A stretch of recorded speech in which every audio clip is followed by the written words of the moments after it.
What's up, guys? On today's episode, I'm going to teach you how to connect your iPhone hotspot to your PS5 console.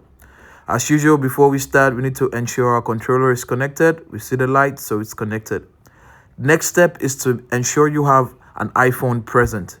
You need to have an iPhone in order to share your hotspot. So we're going to use this iPhone. That's too bright. I'm going to reduce the brightness. And voila, we're here. So first of all, we need to on our hotspot on our device. So we go to settings, you go to personal hotspot, then you on your hotspot and you set a password. You see the password? You set the personal hotspot, you put it on, and you set a password for it. So it's personal hotspot, and then you see the password there. Now you can edit the password or you can leave it. I just left this like this for tutorial purposes. So we have the password there. Then we go to our console. We go to settings.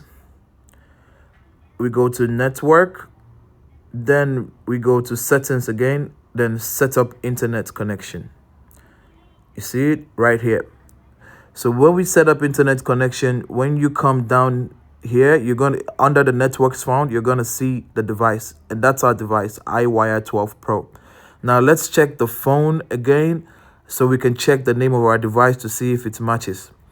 Now this is the phone again. This is the name of the device, but let's go back. Before I got here, I go into settings. I went to about.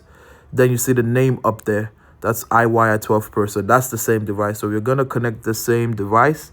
Then we're going to put in the password that we showed earlier on. That's the washed off, the one we showed on the iPhone 12, washed up 2024. Washed off 2024. And just like that, we've put on our hotspot. And when we click OK, we've connected our PS5 device to the hotspot. You see it says connected. We have our device connected to our hotspot. That is all for this tutorial. See ya.